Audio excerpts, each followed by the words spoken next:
Fala, meu querido aluno, fala, minha querida aluna. Estamos dentro do Brasil Imperial, estudando história do Brasil, obviamente, e a gente vai trabalhar um pouquinho agora o que seria o período regencial. O que seria o período regencial? Newton vai de quando a quando? Vai de 1831, com a abdicação do imperador Dom Pedro I, depois de tudo isso que você já sabe, né? Desde o começo, o cara quer ser autoritário, manda fechar a Assembleia Constituinte de 23, uma Constituição de 24 com poder moderador, se mete ali na Guerra da Cisplatina, se mete na Guerra de Sucessão do Trono Português, tem problema com brasileiros no Nordeste com a Confederação do Equador, não tem produto que segure a pauta de exportação. Então, em 1831 ele abdica e em 1840 aqui nós temos o fim do período regencial com o início, através do golpe da maioridade, do que será o nosso segundo reinado.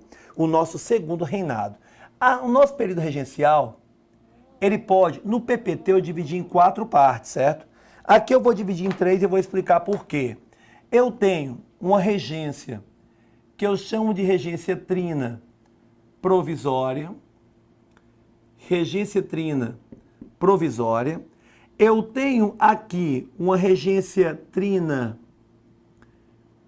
permanente, certo? Na verdade, eu dividi foi em mais no material, vou explicar já por quê. Regência trina permanente. Eu tenho uma regência una de Feijó, certo? Feijó. E eu tenho uma regência una de Araújo Lima. Regência una de Araújo Lima. Então, regência trina provisória, trina permanente, regência de Feijó e regência de Araújo Lima. Detalhe, a regência de Araújo Lima, eu ainda falo da interina e eu falo da regência permanente. Algumas coisas aqui você vai ter que aprender, certo? Tem coisas muito importantes aqui. Newton, o que é que tem de importante no período regencial? Durante a regência trina permanente, por exemplo, a gente vai trabalhar já, eu vou ter o ato adicional. O ato adicional do ano de 1834. Newton, o que é o ato adicional de 1834? Cara, nada mais, nada menos do que o fato de você ter uma grande emenda à Constituição de 1824. Então, quando você escuta esse termo ato adicional, é o que hoje equivaleria a uma emenda constitucional. A Constituição, obviamente, por ser assim, produzida em um único momento, ela tende a ficar enrijecida para os anseios. Então, a gente flexibiliza através das emendas atualmente do ato adicional. Embora depois você vai ver que eu vou ter uma lei de revisão desse ato adicional, certo? Na tentativa de derrubar boa parte da autonomia que esse ato acaba concedendo. Durante a regência una de Antônio Diogo Feijó, certo? Eu começo também a falar com vocês a respeito das revoltas regenciais. Inclusive com algumas revoltas aqui que são bem conhecidas de vocês. Aí o que é que você tem que ter cuidado?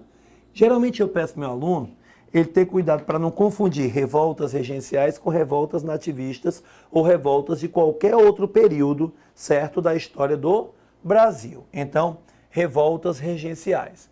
O que é que eu tenho aqui inicialmente? Vou aqui citar algumas. Eu tenho a revolta dos malês, eu tenho a balaiada, eu tenho a sabinada, eu tenho, cadê aqui? Sabinada, vou aumentar aqui. Eu tenho a cabanagem,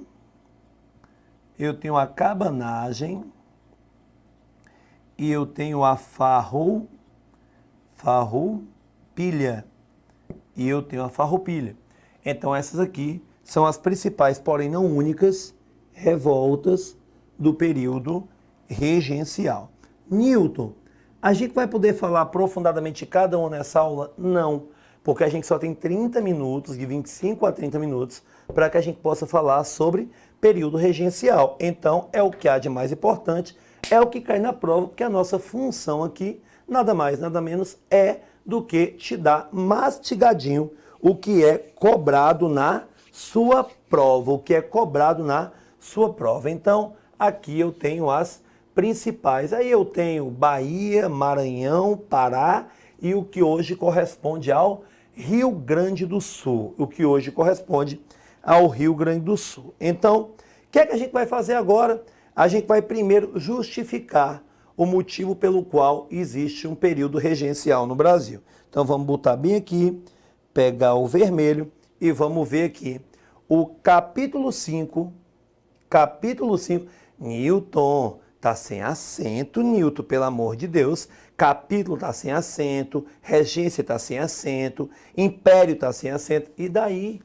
É porque esse é o texto original da Constituição da República Federativa do Brasil de 1824.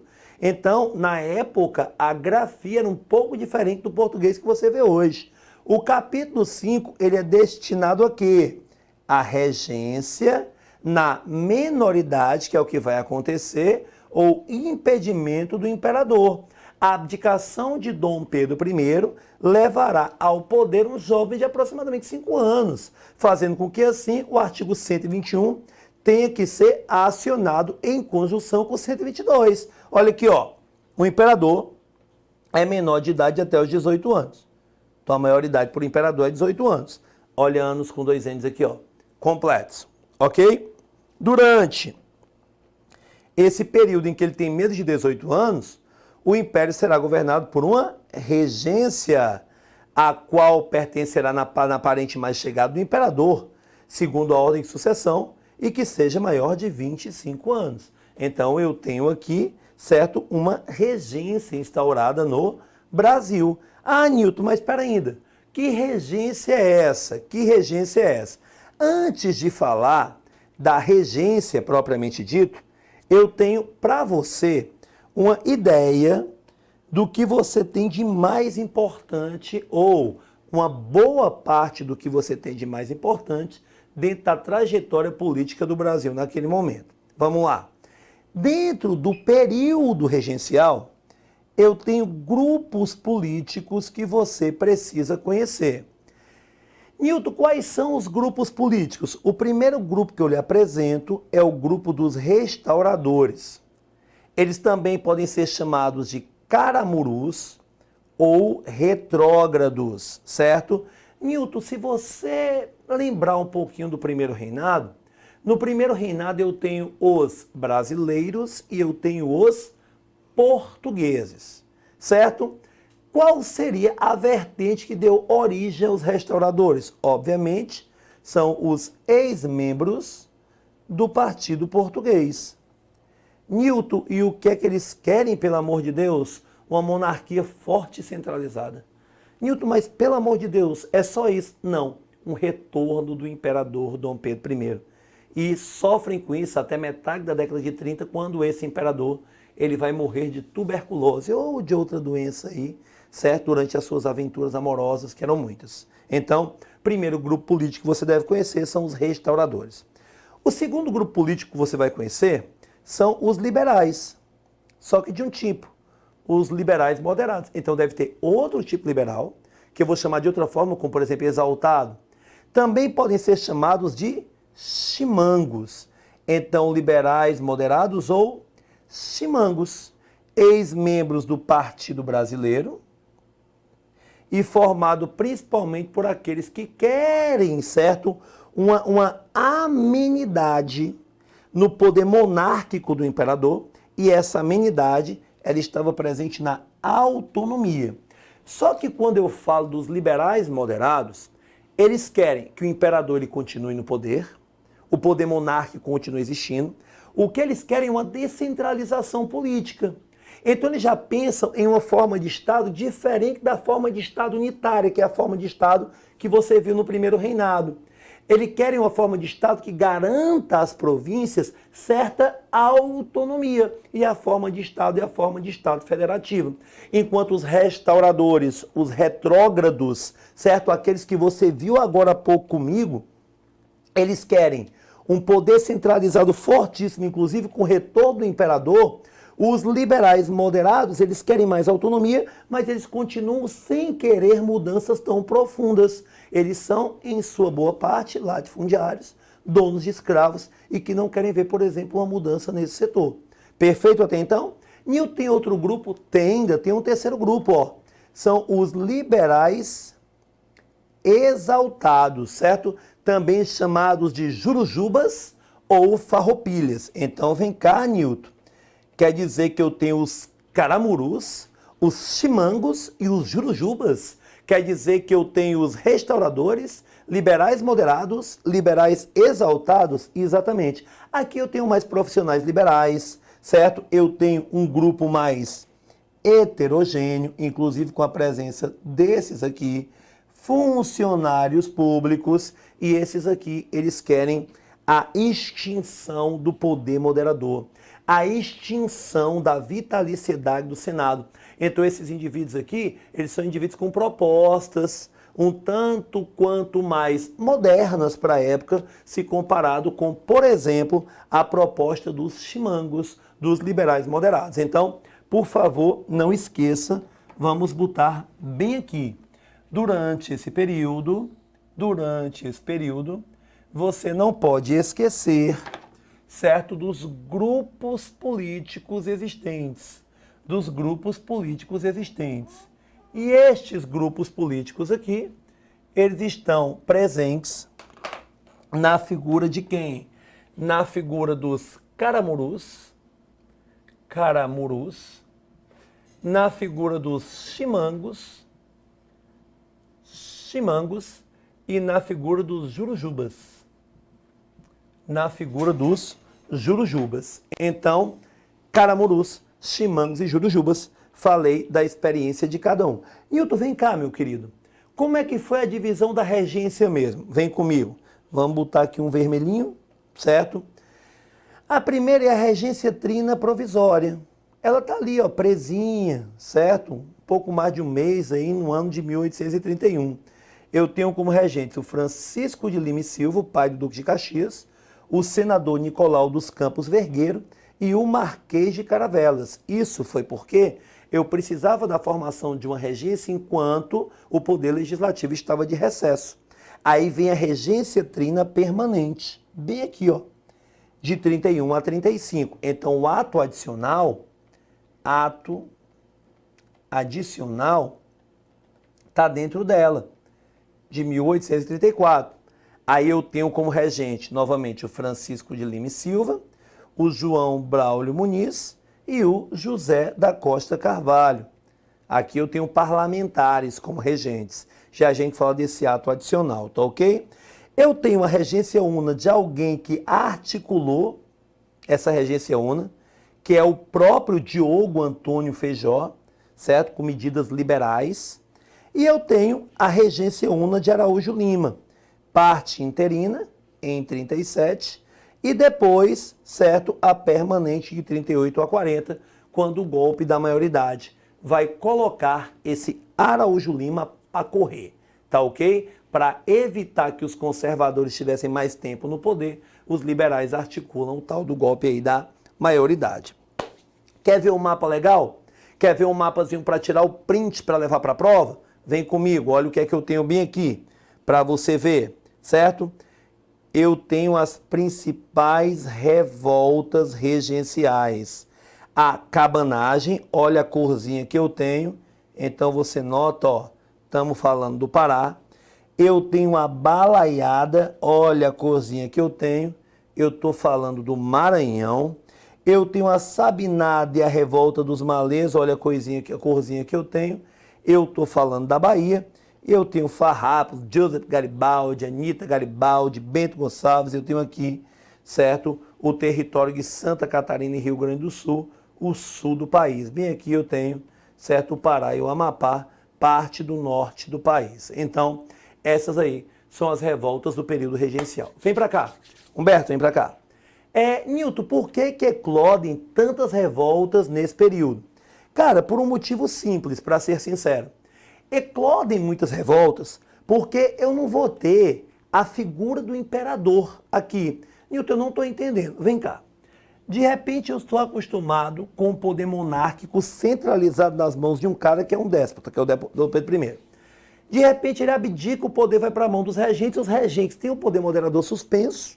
Eles não podem exercê-lo porque esse é exclusivo do imperador. E de repente você vai ter um ato adicional que cria a regência una e eu vou ter um rapaz chamado Feijó no poder e ele tem ali a pompa de um governante uno, mas ele não é imperador. Então eu contesto a presença dele no poder e eu digo, eu não tenho que obedecê-lo, por isso eu vou usar desse momento para que eu possa me revoltar contra a condição que eu vivo. Perfeito? Então a gente vai falar um pouquinho dessas revoltas. Nilton, a primeira revolta, talvez uma das que caia menos em prova, é uma revolta de negros escravos, só que uma revolta de negros escravos que tem uma característica religiosa diferente, certo? Eles são, em sua parte, muçulmanos, são alfabetizados em pelo menos 2 línguas, né? A sua língua nativa e o árabe, e acaba dificultando, inclusive, para saber o que eles estão fazendo, essa comunicação entre eles em árabe, tá ok? É a revolta dos malês. Malê vem de muçulmano, malê vem de muslim, malê vem da forma como esses escravos eram chamados, né? Chamados. O líder desse movimento é Lesbão do Carmo, certo? E recebeu esse nome malês por conta dos negros que praticam a religião islâmica. Detalhe, viu? Não é uma revolta para a libertação dos escravos.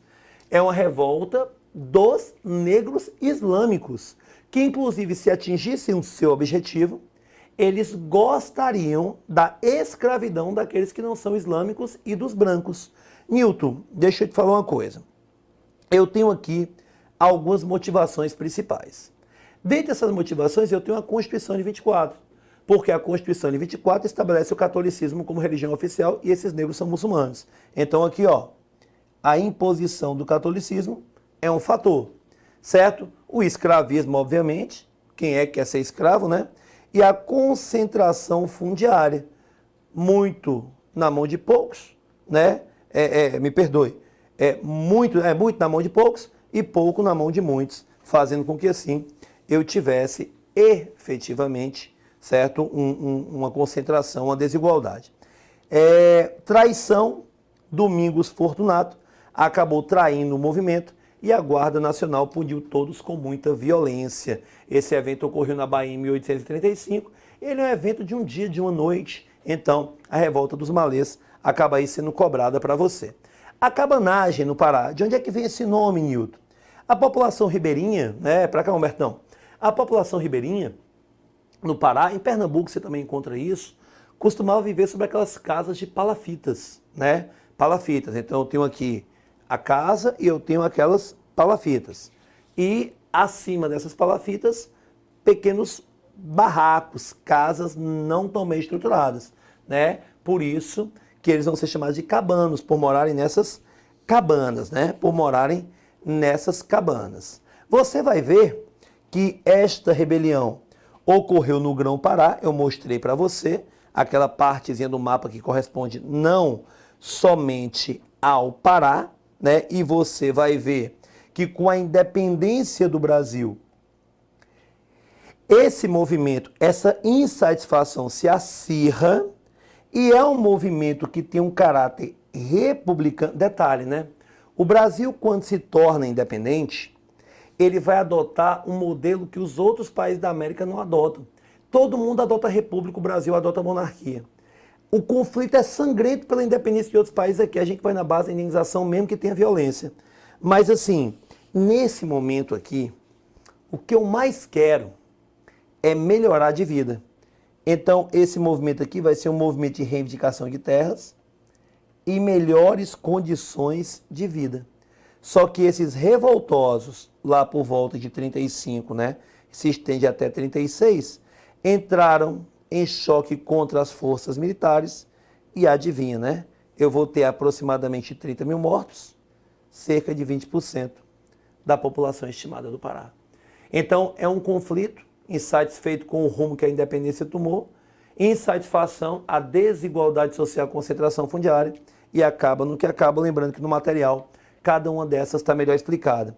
A Sabinada ocorrida na Bahia, assim como a Revolta dos Malês, né? 2 aninhos, a Revolta dos Malês é de 37, de 35 a Sabinada de 37. O nome do líder é Francisco Sabino, então você já deve imaginar de onde é que vem o termo Sabinada, um médico, né? Se contestava a concentração do poder local, que inclusive era exercida por autoridades nomeadas pelo próprio governador. Então você vai ver que este movimento ele vai querer impor aí uma república dentro de Salvador.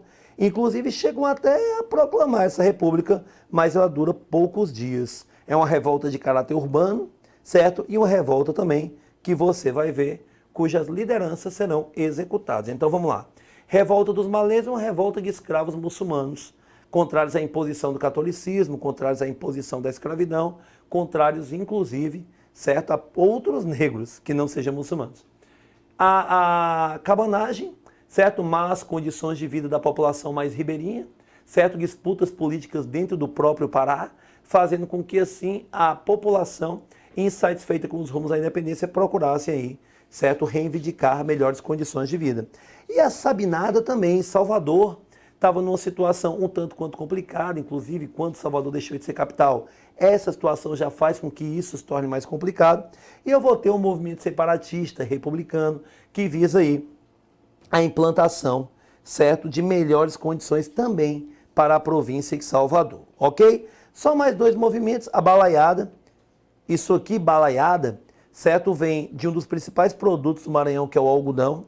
Eu tenho os balaios, que são os cestos de madeira, certo? Cestos de madeira não, cestos de palha, que eles acabam utilizando para transportar esse algodão.